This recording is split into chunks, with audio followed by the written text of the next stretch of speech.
즉 바울이 말한 그 예수의 흔적이 내 마음에 있다라는 것은 나는 예수의 종이고 나는 예수께 속했다라는 그러한 의미였다라는 것이죠. 그래서 고린도후서 11장 23절 우리 한번 화면을 통해 한번 보겠습니다. 제가 읽을게요. 그들이 그리스도의 일꾼이냐 정신없는 말을 하거니와 나는 더욱 그러하도다. 내가 수고를 넘치도록 하고 옥에 갇히기도 더 많이 하고 매도 수없이 맞고 여러 번 죽을 뻔하였으니 27절을 보니까 또 수고하며 애쓰고 여러 번 자지 못하고 줄이며 목마르고 여러 번 굶고 춥고 헐벗었노라. 이런 수많은 고난의 흔적들이 왜 생겼느냐? 자신이 예수님의 종이었기 때문이다 라는 것이죠. 이 모든 것이 다 예수 그리스도를 따르는 데서 생긴 흔적이기 때문에 그 흔적은 전혀 부끄러운 것이 아니라는 거예요. 오히려 자랑스러운 거라는 거죠. 왜냐하면 내가 걸었던 그 길이 바로 예수님이 우리에게 보여주신 길이요, 예수님의 종이라고 하면 누구나 따라야 할 그 십자가의 길이었기 때문에 그렇다라는 것입니다. 한번 생각해 보세요. 사실은 바울뿐 아니라 우리들 모두도 예수님의 종이에요. 왜냐하면 예수님께서 핏값으로 우리를 사셨어요. 핏값으로 거기에서 자신의 생명을 바꾸시면서까지 우리의 모든 죄값을 다 대속해 주셨다는 거예요. 우리가 지불해야 될 죄의 값을 예수님께서 다 대신 갚아주셨어요. 따라서 예수님의 핏값으로 우리를 사셨으니 우리는 누구의 소유입니까? 예수님의 소유라는 거예요. 그래서 예수가 나의 삶의 주인입니다. 예수를 주님이라 부른다라는 것의 의미는 예수가 나의 주인이면 나는 주님의 뜻대로 살아야 하는 주님의 종이라는 것을 스스로 그렇게 고백하고 있다라는 것이죠. 그런데 문제는 뭐예요? 우리가 입으로는 우리가 예수님의 종이라고 고백하면서 실제로는 주님이 가신 그 좁은 길로 가기보다는 넓고 편안한 길, 무엇인가 보장된 길을 가고자 하는 그런 마음이 우리들에게 너무나 많이 있다라는 것이죠. 때로는 그 길을 걸어가면서 부활하셔서 승리하신 영광의 예수님의 모습만 묵상하고 그 전에 걸으셔야 했던 십자가의 길을 우리가 외면한다면 그것이 과연 주님을 따르는 크리스찬으로서 올바른 모습이냐는 거예요. 그렇지 않습니다. 왜냐하면 십자가는 기독교의 핵심이기 때문에 그래요. 십자가가 없으면 부활도 없기 때문입니다. 십자가가 없으면 우리의 죄사함도 없습니다. 따라서 우리들의 삶에 십자가는 있어도 되고 없어도 되는 어떤 액세서리가 아니라 우리들의 신앙생활의 핵심이 바로 십자가여야 된다라는 거예요. 그래서 바울이 자신이 자랑할 것은 오직 예수 그리스도의 십자가밖에 없다 고백한 이유가 바로 거기에 있는 겁니다. 갈라디아서 6장 14절 우리 한번 화면을 통해 다 함께 한번 읽겠습니다. 시작. 그러나 내게는 우리 주 예수 그리스도의 십자가 외에 결코 자랑할 것이 없으니. 정말 그렇습니다. 우리가 십자가 외에 뭘 자랑하겠어요? 우리가 예수님께 자랑할 것이 뭐가 있습니까? 우리가 세상에서 성공한 거, 돈을 많이 번 거, 나의 이름을 드높인 거 자랑하겠습니까? 예수님께서 보시기에 정말 그게 우리가 칭찬받을 일일까요? 주님께서 우리에게 찾으시는 것은 뭘까요? 바로 우리가 예수 그리스도의 종으로서 주님이 명령하신 것을 얼마나 많이 지키고 순종하고 열매로 남겼느냐, 그것에 있지 않겠습니까? 사실 주인이 우리들에게 맡겨진 일을 잘했다라고 해서 그것은 칭찬드릴 일도 아니고 마땅히 해야 할 일을 한 것이죠. 사랑하는 성도 여러분, 우리 성도님의 삶 가운데 정말 예수님의 흔적이 있으십니까? 예수님 때문에 여러분이 받은 어떤 상처와 고난이 있으십니까? 예수님 때문에 당신이 받은 어떤 손해가 있으십니까? 예수님 때문에 더 참고 기다려야 했던 때가 있으셨습니까? 물론 제가 드린 질문에 다 자신있게 대답하지는 못한다 할지라도 우리가 앞으로 걸어가고 실천해야 할 삶이 바로 그러한 삶이라는 거예요. 왜냐하면 우리들 모두가 예수님의 종이기 때문이라는 것이죠. 간절히 바라기는 저와 여러분 모두가 이 예수님의 흔적을 가지고 늘 살아가시는 우리 성도님들 모두 되시기를 주님의 이름으로 간절히 축원합니다. 두 번째로 예수의 흔적이 있다는 것은 뭐냐면 바로 우리의 삶을 다해 이루어야 할 사명이 있다는 것을 뜻하고 있어요. 사도 바울이 왜 그렇게 수많은 고난을 받았다라고 여러분들 생각하십니까? 왜 아무런 죄도 없이 수없이 많은 매를 맞고 무고하게 감옥에 갇히고 그렇게 육체적으로 고통을 받았다라고 생각합니까? 사실은요, 바울은 날 때부터 로마 시민권을 가지고 있었던 사람이에요. 당시에 로마 시민권을 가지고 있으면 얼마나 많은 특권이 주어지는지 몰라요. 오늘날 말로 하면 금수저 같은 사람이었죠.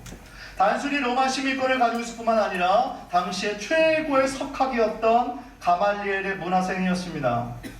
따라서 그냥 가만히만 있어도 안정되고 편안한 길을 갈 수 있었던 사람이 바로 바울이었어요. 그런데 왜 사울이 갑자기 자신에게 주어졌던 모든 특권과 모든 지식을 다 내어버리고 왜 그 고난의 길을 자처했다라고 생각하십니까? 이유는 단 한 가지 때문이에요. 예수님 때문이에요. 예수님의 십자가 때문이요, 자신을 향한 예수님의 그 크신 사랑 때문이었다라는 것입니다. 자신이 그렇게 핍박했던 예수님을 다메섹 도상에서 만나고 보니까 그때까지 자기가 옳다고 생각해왔던 것이 잘못된 것임을 깨닫게 된 것이요. 그래서 그때부터 자신의 삶의 방향과 목적이 완전히 달라지게 된 거예요. 예수를 핍박하던 사람에서 이제는 예수의 복음을 전하는 사람으로 변화된 것이죠. 그런데 그때 예수님께서 바울에게 주신 사명이 있었어요. 뭐였습니까? 이방인들에게 복음을 전하는 사명이었어요. 이방인의 사도로서 예수님께서 그를 불러주신 거예요.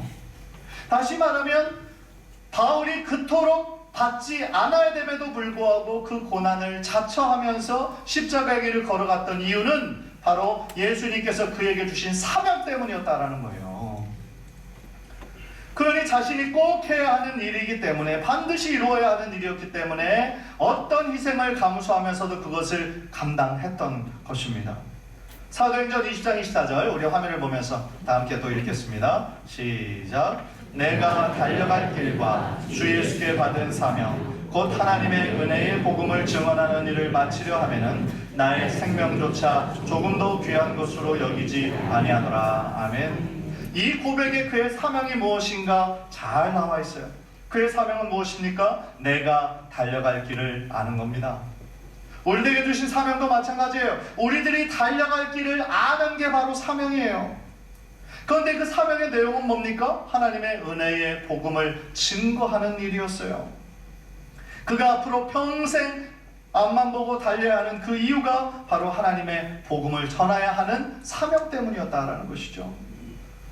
그런데 성경을요, 구약과 신약 다 보면 성경의 많은 믿음의 사람들이 하나님의 주신 그 사명 때문에 자신의 삶을 불살랐고 헌신했어요. 때로는 하나님 주신 사명이 너무 무거운 사람도 있었어요. 힘들어서 피하고 싶은 그런 사람들도 여러 있었습니다. 대표적인 사람이 요나 선지자, 요나 같은 사람이죠. 요나도 하나님께서 주신 사명이 분명히 있었음에도 불구하고 그것을 회피했어요. 왜냐하면 니느웨라는 백성이 평소에도 자기가 너무 싫어하는 민족이었거든요. 그러니까 하나님의 말씀을 듣고 회개하고 하나님께 돌아오는 것을 전혀 원하지 않았어요. 멸망받기에 합당한 민족이다 생각했죠. 그래서 니느웨로 가는 배를 타지 않고 다시스로 가는 배를 탄 거예요. 하나님의 사명을 또 힘들어했던 사람이 있었어요. 호세아 선지자입니다. 호세아 선지자에게는 하나님께서 뭐를 명령하셨냐면 당시에 몸을 파는 여자, 그 고멜과 결혼을 하라는 거예요. 그런데 고멜이 자꾸 도망가서 자꾸 또 거기 음란한 장소로 돌아가는데도 불구하고 몇 번 다시 데려오라는 거예요. 그 사명도 피하고 싶었어요, 호세아도. 예레미야 선지자도 마찬가지입니다. 같은 동족 이스라엘 민족에게 하나님의 평화와 회복을 노래하는 그 사명이 아니라 이스라엘이 멸망할 거다라는 것을 선포해야 되니 이 예레미야도 얼마나 피하고만 싶었겠어요. 그게 같은 동족들이 듣고 싶어하는 그런 메시지가 아니잖아요. 그래서 그것 때문에 예레미야가 얼마나 많이 무고하게 매를 맞고 뺨을 맞고 배신자다 여러 가지 정말 감옥에도 갇히고 많은 고난을 당했죠. 그러나 하나님께서는요, 아무리 그 선지자들이 하나님께서 주신 사명을 피하고만 싶고 너무 무겁고 부담스러워 생각했지만 하나님께서는 기가 막힌 방법으로 그들의 마음을 변화시키셔서 하나님의 그 사명을 감당하도록 하나님께서 힘을 주셨어요. 예를 들어서 요나는 고래까지 동원했었어요. 그죠? 고래까지 동원해서 하나님의 뜻이 무엇인지를 가르치셨습니다. 호세아 선지자는 그 몸을 파나했던 고멜을 계속 가서 데리고 오는 그 행위를 통해서, 상징적인 행위였어요. 그 행위를 통하여서 마치 고멜과 같이 자신의 몸을 계속 팔고 자신의 남편을 이렇게 배역하는 그 행위가 바로 이스라엘이다. 너 이스라엘이 계속 나에게 이런 지금 일을 행하고 있다. 그것을 가르쳐주기 위한 것이었죠. 그래서 하나님의 마음을 깨닫게 하는 것이 바로 호세아를 향한 하나님의 마음이셨고, 또 예레미야는 하나님의 그 사명을 전달하지 않으면 그 마음이 너무 뜨거워서 견딜 수 없는 그런 마음을 주셨다라는 거예요. 예레미야 20장 9절 우리 한번 화면을 통해서 다 함께 읽겠습니다. 시작. 내가 다시는 여호와를 선포하지 아니하며 네 이름으로 말하지 아니하리라 하면 나의 마음이 불붙는 것 같아서 골수에 사무치니 답답하여 견딜 수 없나이다. 무슨 얘기예요? 인간적인 마음으로는 하기 싫어요. 인간적인 마음으로는 피하고만 싶습니다. 너무 무거워요. 부담스러워요. 그러나 하나님께서 주신 사명은 반드시 이루어야 된다라는 겁니다. 한 가지 질문하고 싶어요. 우리 성도님들에게 주신 하나님의 사명은 무엇입니까? 어떤 분은 이미 알고 계신 분도 계세요. 그러나 어떤 분들은 한 번도 이 사명에 대해서 진지하게 생각해보지 않으신 분들도 분명히 계실 겁니다. 아마도 어떤 분들은 그냥 교회 생활만 정기적으로 하면 됐지 이외에 또 무엇을 하라는 거냐 아마 부담 느끼시는 분들도 계실 거예요. 그러나 이 사명이라는 것은 내가 여러분들에게 드리는 것이 아닙니다. 이 사명이라고 할 때 꼭 교회 안에서 우리 행해야 하는 봉사를 의무하는 것이 아니에요. 하나님께서 여러분에게만 특별히 맡기고 부탁하신 그 일을 의미하고 있는 거예요. 이 말씀은 지금 여러분이 하던 일을 다 그만두고 신학교 들어가라는 얘기도 절대로 아니에요. 우리가 하나님의 뜻이 있다라고 하는 것이 목사가 선교사가 되는 것만이 꼭 그 길만이 아니거든요. 더 중요한 건 뭡니까? 여러분들이 속한 그 삶의 자리에서 여러분이 과연 어떤 목적을 가지고 그 삶을 살아가고 있느냐, 그게 중요하다라는 것이죠. 여러분의 직장에서 일할 때, 여러분의 사업터에서 열심히 사업할 때 과연 어떤 목적을 가지고 일하느냐는 거예요. 예를 들어 우리가 쉽게 하는 말 중에 하나가 이런 말이 있어요. 다 먹고 살자고 하는 짓인데 우리 밥 먹고 합시다. 그런 얘기 들어보셨죠? 그리고 여러분들도 아마 가끔씩 하셨을지도 모르겠어요.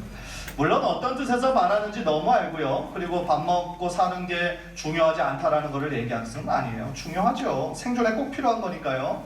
그러나 우리가 일하는 목적이 단순히 먹고 살자고 하는 거면 그것은 하나님 주신 사명이라고 말하기는 어렵습니다. 우리가 밥 먹는 이유는 단순히 먹고 살기 위해서가 아니라 우리의 사명을 이루기 위함이 되어야 된다라는 것이죠. 오늘도 내가 나의 직장에서 나의 사업토에서 열심히 일하는 그 이유는 하나님이 주신 그 나의 사명을 더 분명하고 구체적으로 이루기 위한 수단이 되어야 된다라는 거예요. 물론 우리가 하는 모든 일이 그 사명과 연관되지 않을 수도 있겠죠. 그러나 그 일을 하면서도 역시나 하나님의 사명을 우리가 잊지 않고 우리가 만나는 모든 사람에게 정말 주님을 대하듯이 친절하고 선을 베풀고 최선을 다해 섬길 때에 그 삶이 하나님께서 우리에게 주신 사명을 이루어 나가는 데 있어서 더 한 걸음 가까이 나아갈 수 있는 축복의 통로가 될 줄 믿습니다. 고린도전서 10장 31절 우리 한번 화면을 보면서 다 함께 한번 읽겠습니다. 시작. 그런즉 너희가 먹든지 마시든지 무엇을 하든지 다 하나님의 영광을 위하여 하라. 할렐루야. 그렇습니다. 우리가 무엇을 하든지 먹든지 마시든지 하나님의 영광을 위하여, 하나님께서 우리 각자에게 주신 사명을 이루기 위하여 최선을 다하여 노력할 때에 우리들의 삶이 늘 하나님께서 함께 하시는 능력이 나타나는 축복의 삶이 될 줄 믿습니다. 마지막으로 우리가 예수의 흔적을 가지고 산다는 것은 우리 자신이 바로 작은 예수가 된다라는 뜻입니다. 물론 이 말을 문자적으로만 해석하면 약간의 오해가 있을 수도 있어요. 역사적으로 볼 때 내가 예수다, 내가 재림주다 라고 주장하는 사람들이 있었잖아요. 이단들이요. 그런데 이 말은 내가 예수다, 재림주다 이런 뜻이 아닌 것이죠. 내가 작은 예수로서의 삶을 살아야 된다라는 것은 내 삶을 통하여 예수님의 향기가 나타나고 우리가 우리의 주인 되신 예수님을 진정으로 따르는 제자의 삶을 살아야 된다라는 것을 의미하고 있는 것이죠. 고옥하는 목사님께서 제자 훈련을 그토록 강조하시면서 결국 성도의 삶은 한마디로 제자의 삶이다라고 정의해 주셨어요. 제자라는 것은 무엇을 의미하냐면 스승이 가르친 대로 그대로 행하고 그것을 기억했다가 스승이 돌아가시고 난 이후에 스승의 말한 가르침을 똑같이 가르치고 행하는 사람, 그것이 바로 그 당시에 얘기하는 제자였어요. 마찬가지입니다. 우리 제자 훈련의 마지막 3권 중에 3번째가 그 제목이 바로 작은 예수가 되라입니다. 즉 어떤 이론과 지식을 머리로만 이해하는 사람들이 아니라 우리들의 삶으로 예수 그리스도의 그 가르침과 그 진리대로 사는 그 삶이 바로 예수님의 제자로서의 삶이라는 것을 가르치고 있다는 거예요. 그래서 우리 모두가 주님의 손에 붙잡힌, 주님의 손에 놓여진 한 줌의 흙처럼 주님께서 빚으시는 대로 아름답게 만들어져 가는 사람이 되도록 우리가 더욱더 소원해야 된다는 것이죠. 사랑하는 성도 여러분, 우리들의 삶의 영역 가운데 혹시 주님을 닮아가야 하는 영역이 어디가 있습니까? 혹시 여러분의 언어입니까? 여러분의 말입니까? 우리들의 삶의 태도입니까? 아니면 우리가 대하는 모든 인간관계입니까? 이 모든 것을 포함하는 영역이 되어야 될 줄 믿습니다. 특별히 우리 삶을 사는 현장에서 우리의 말과 행동과 모든 것을 통해 볼 때에 다른 사람들이 정말 예수님을 생각나게 하는 그런 예수님을 닮아가는 사람 모두 되시기를 주님의 이름으로 간절히 축원합니다. 작은 예수로서의 삶은 어떤 삶입니까? 세상 사람들이 우리가 교회를 다니는 줄 다 아는데 우리의 삶에 겸손함이 없다고 한다면, 낮아짐이 없고 자기 내려놓음이 없다고 한다면, 조금 더 손해보지 않으려고 하는 이기적인 마음만 있다면 그런 삶은 오히려 복음을 가로막는 그런 삶이 될지도 몰라요. 인도의 간디가 기독교 국가인 영국에서 고등교육을 받은 사람입니다. 그래서 이미 기독교를 접한 사람이에요. 그런데 그 사람은 끝까지 기독교 신자가 되는 것을 거부했다고 합니다. 그래서 인도에 돌아와서 그 후에 말하기를 이런 얘기를 한 적이 있어요.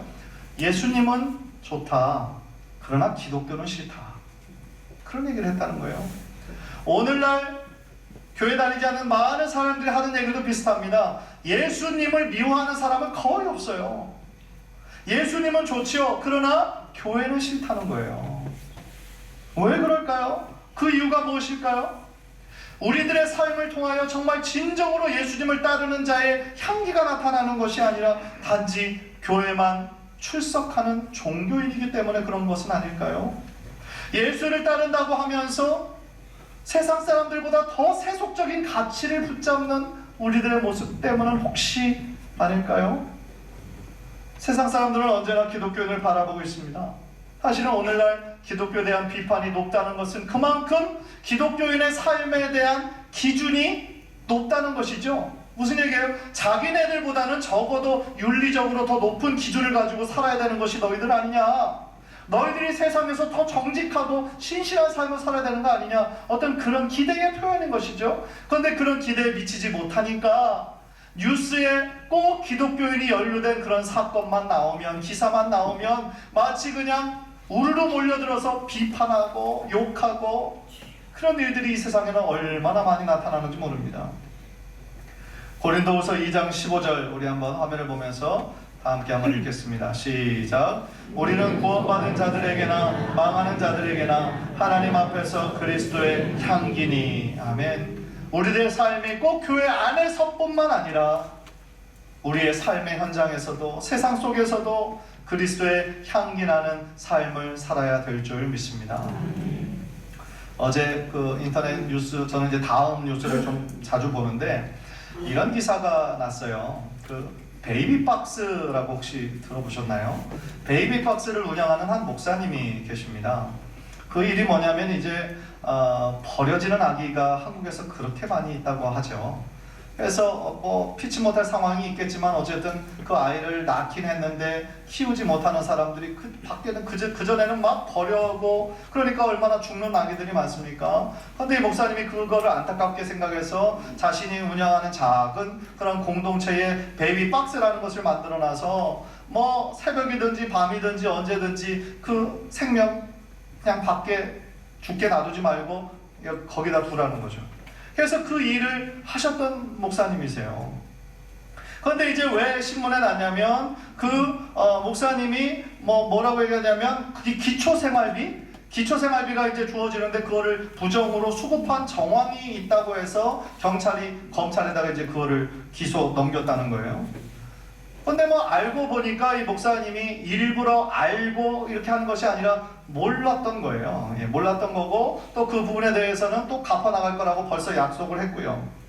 그런데 이제 이 분의 사역을 보니까 2009년도부터 이 사역을 감당했는데 그때부터 지금까지 10년 동안 1600명의 아기, 버려지는 아기가 그렇게 많았던 거예요. 1600명의 아기를 사랑으로 보살피고 또 다른 곳에 보내고 그 일을 감당한 거예요. 그런데 이제 이런 어떻게 보면 뉴스에 나는 그런 기사, 부정적인 기사를 보면 사람들이 벌떼처럼 달려들어가지고 막 욕하잖아요. 개독교, 목사, 어쩌고 막 엄청 욕하는데 제가 어제 그 기사를 딱 보면서 사람들이 어떻게 생각할까? 밑에 댓글을 봤어요. 수십 개를 봤는데요. 하나도 부정적인 얘기가 없어요. 하나도 부정적인 얘기가 없고 뭐라고 그 댓글을 남겼냐면 아니 2억이 아니라 20억을 줘도 모자른 거 아니냐. 애기 한 사람만 키워도 얼마나 많은 돈을 드는데 1600명을 그렇게 보살피는데 왜 국가에서 이런 걸 가지고 이 사람을 뭐라고 그러느냐. 오히려 구청에서 해야 할 일을 이 목사님이 대신해 준 거 아니냐.